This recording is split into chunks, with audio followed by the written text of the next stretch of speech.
This video is made possible by NordVPN. Start protecting your internet experience today at nordvpn.com/TopTenz and use code TopTenz to get 70% off NordVPN. It's only $3.49 a month, plus you get an additional month for free. And let's get into it. Their stories of courage and sacrifice fill library shelves and sometimes are even immortalized on the silver screen. But for some war heroes, prestigious medals and citations are often tarnished in the face of discrimination, injustice, and false accusations. Conversely, many warriors have been ignored altogether for their heroics on the battlefield and left to cope with the physical wounds and psychological damage long after the fighting stops.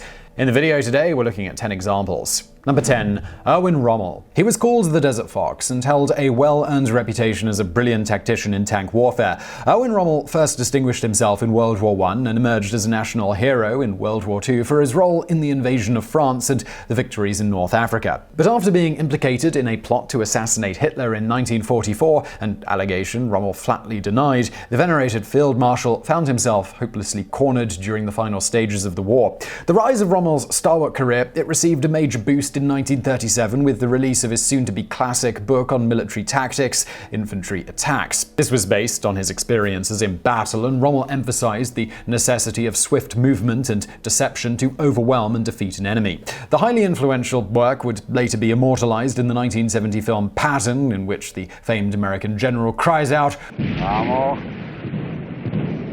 you magnificent bastard, I read your book!"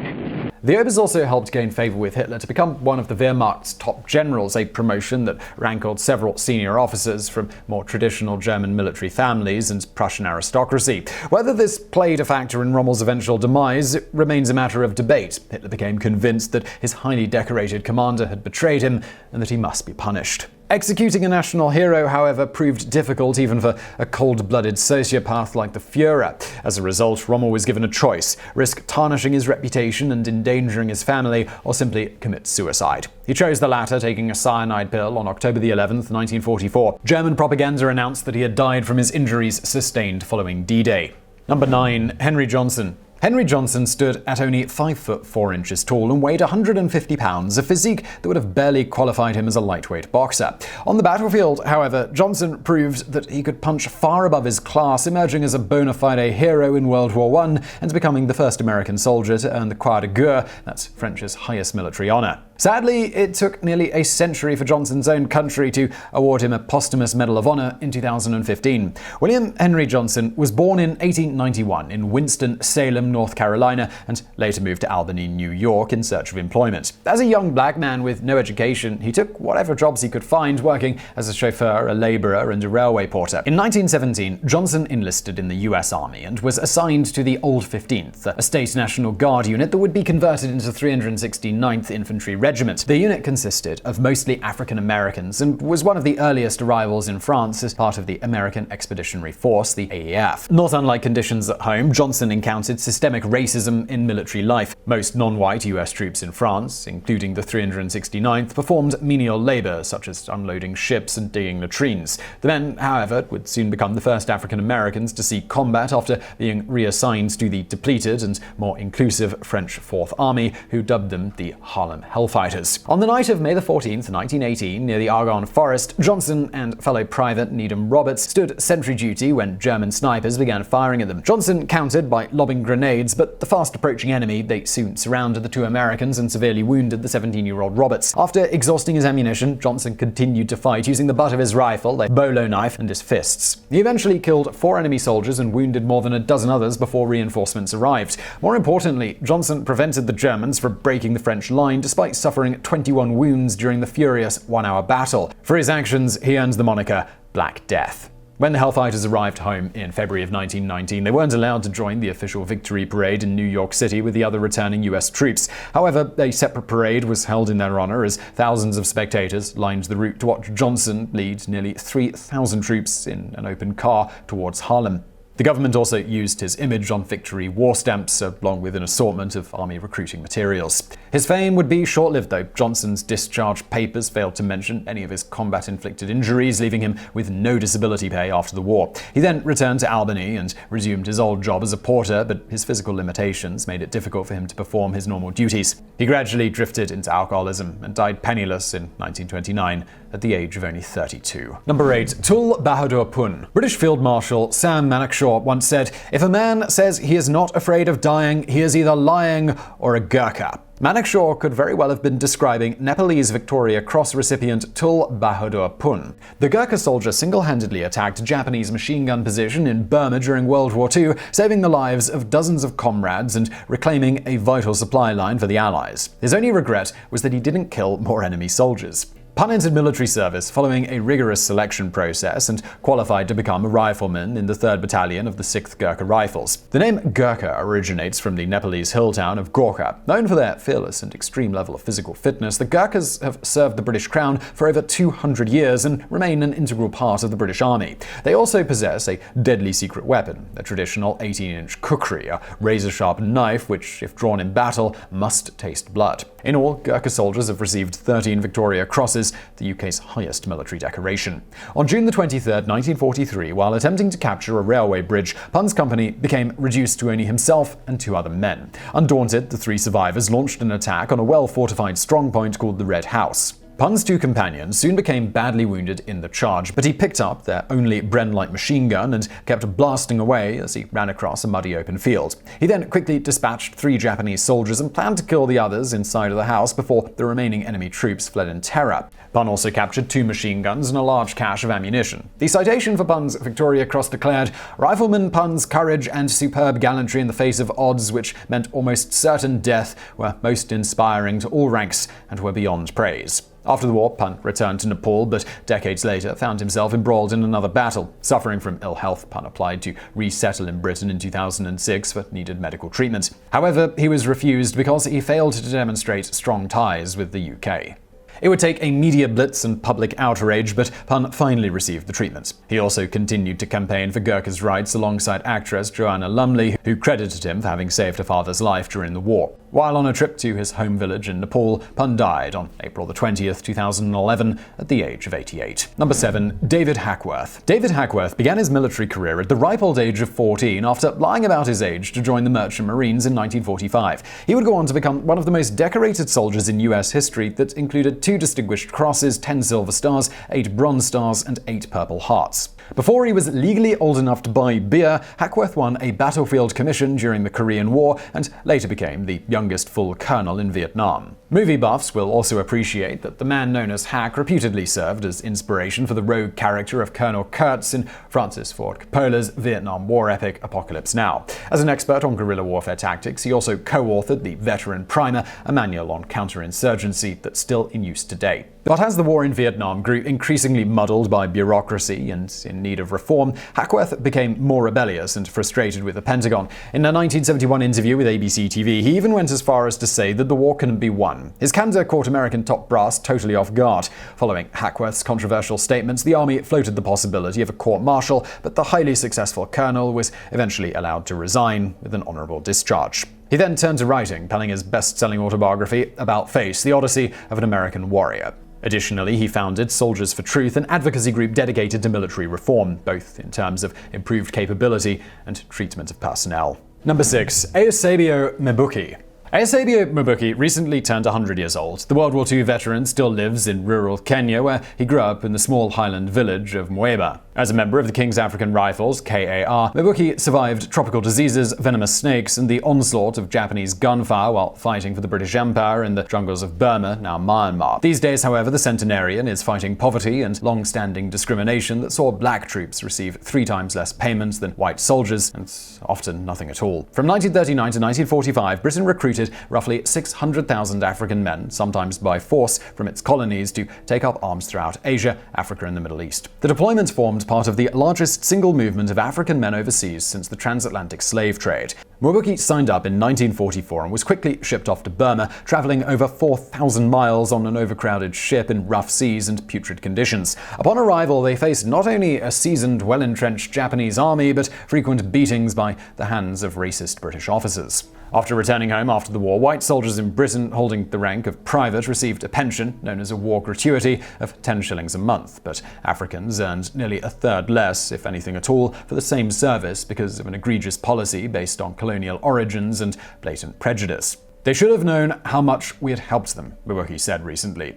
We were abandoned. Just like that. A 2018 documentary called Forgotten Heroes of Empire is helping to create long overdue awareness about the mistreatment of KAR troops. Tragically, the number of veterans like Mbiuki are rapidly dwindling, but efforts are underway to provide compensation as well as belated acknowledgements of their invaluable contribution to the war. Now, you might not need to protect yourself on the field of battle, but you do need to online, and that's why I want to take a moment before we get into the top 5 to tell you about today's sponsor, NordVPN. If you're buying things online and using a public Wi-Fi spot, think being in a coffee shop or at an airport or something like that, well, you really should be using a VPN, and that's where NordVPN comes in. Now, I know it's really tempting just not to bother with a VPN and just browse the internet buying things online all willy-nilly, but really you hear those stories about people online having their data stolen. That sort of stuff does happen all the time. And you don't want to make it easy for people to steal your data. Whenever I'm browsing on public Wi-Fi, I just keep NordVPN just running in the background all the time on all of my devices so that I don't have to worry about anyone stealing my data. But it's not all about security. You can also use it to change the country that you appear to be in so you can get content that might normally only be available in specific geographic locations. NordVPN is also super fast, so watching video is a breeze. There's no lag whatsoever. Now, if you've ever used VPNs and thought they were pretty slow, well, that's not the case with NordVPN. It is very, very fast. You can also use it across all your devices easily. Android, Chrome, Windows, Linux, it's all supported, and you can use it on 6 different devices with just one account. Also, there are no logs kept at all, unlike companies that are based in the EU or the US. NordVPN, they're based over in Panama, so they don't have to keep logs at all, which is great for your privacy. Indeed, they are the only VPN to get a perfect score from PC Mag. So start protecting your internet experience today at nordvpn.com/TopTenz and use the code TopTenz to get 70% off NordVPN. It's only $3.49 a month, plus you get a month for free.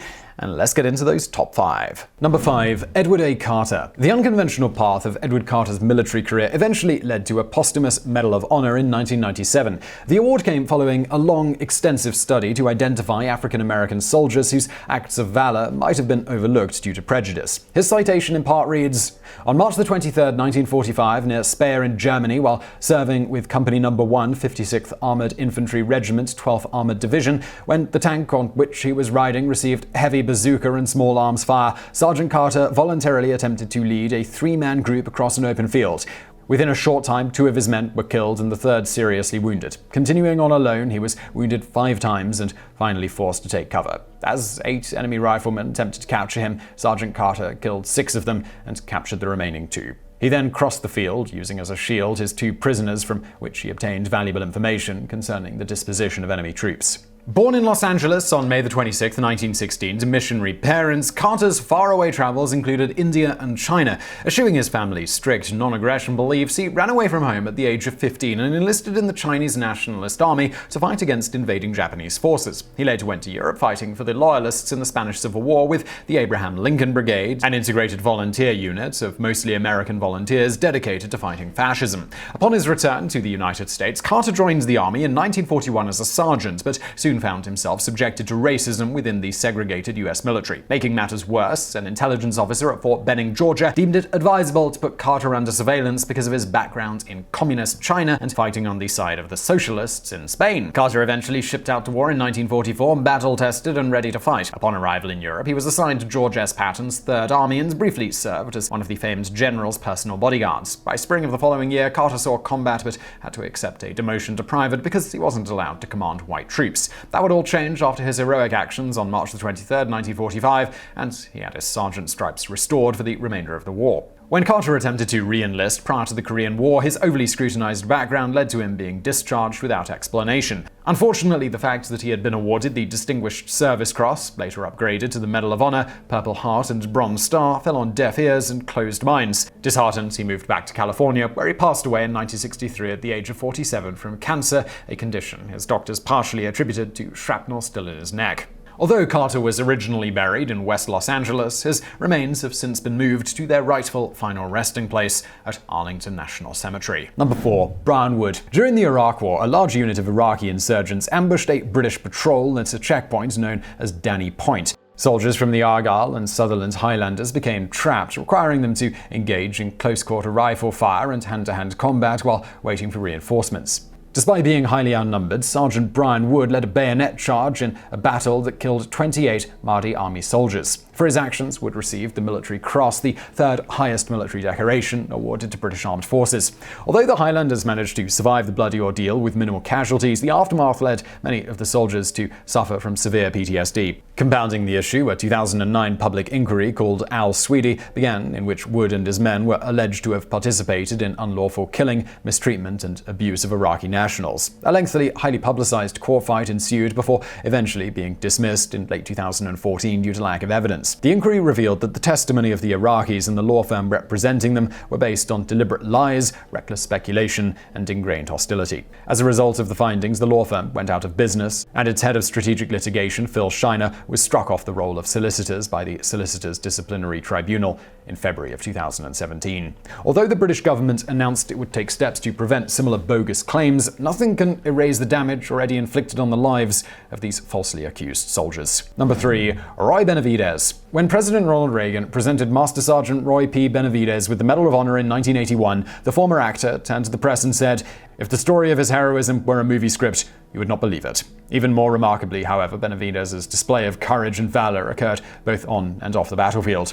Raul Perez Roy Benavidez was born on March 25, 1935 in Cuero, Texas, and fought his entire life battling systemic racism and bureaucracy and eventually a hostile foe in a faraway land. The son of a Mexican-American sharecropper and a Yaqui mother, Benavidez lost both his parents to tuberculosis when he was only 5. He then lived with relatives and sporadically attended school before dropping out at 15 to help support his extended family.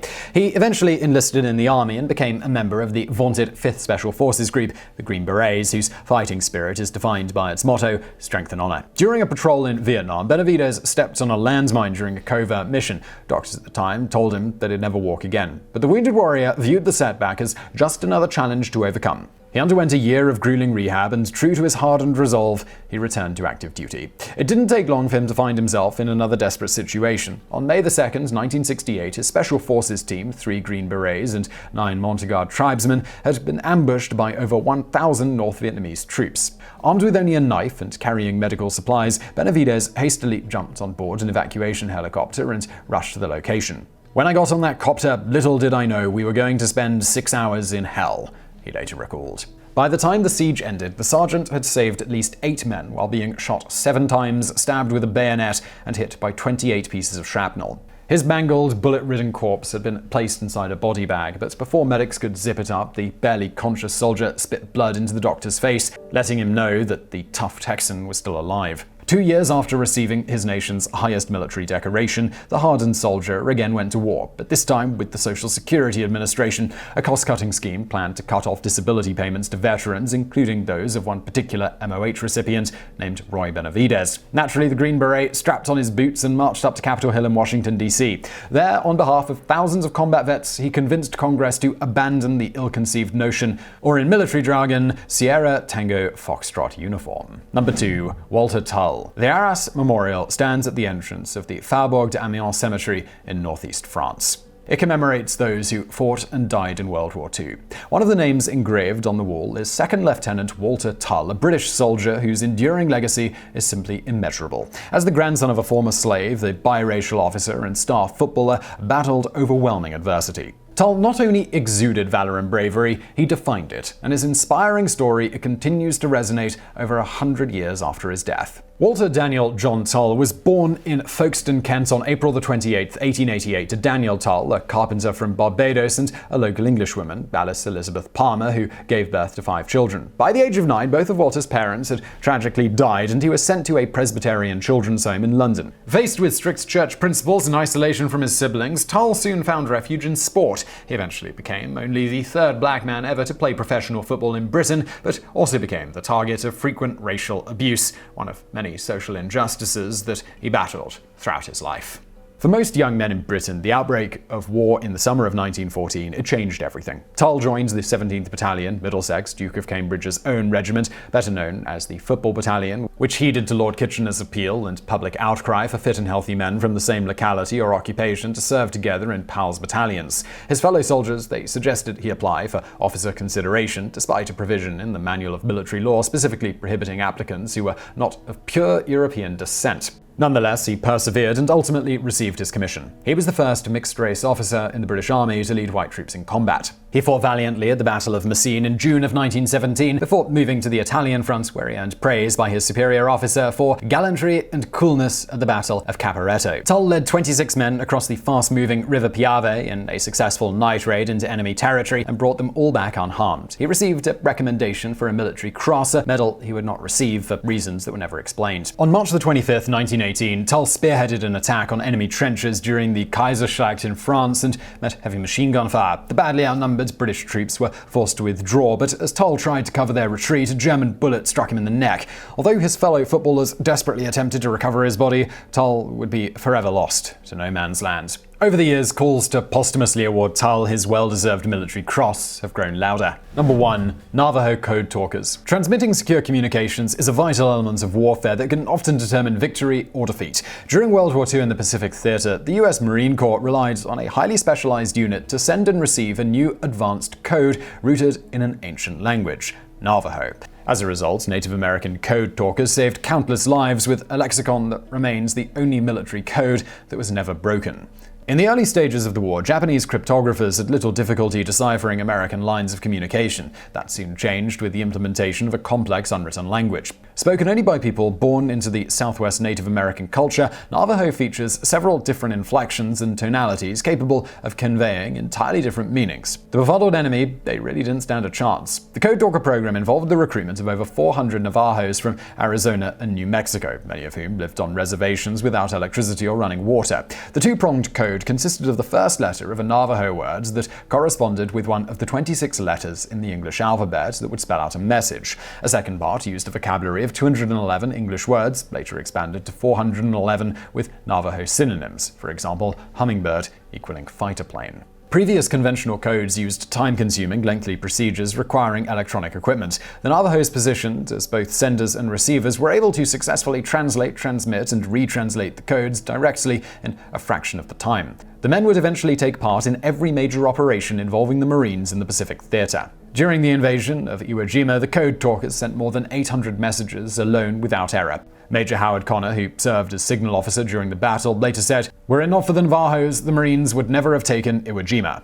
After helping win the war, many of these heroes returned to their reservations. Sadly, the impoverished conditions remain today in a standard of living that could easily qualify as Third World. In addition to recent government cutbacks of Native American programs, many Navajos remain mired in crippling poverty, as well as being besieged by drugs, gang violence, and suicide rates that are 3 times the national average. So on that rather depressing note, I'm not going to ask if you enjoyed this video, but if you found it interesting, eye-opening maybe, please do hit that like button below. And also subscribe to this channel, hit that bell so you actually do find out when we put out new videos. Also, a couple of people in this episode today we've done on my other channel called Biographics, which is a biography channel. If you couldn't tell from the name, please find a link to that below. And as always, thank you for watching.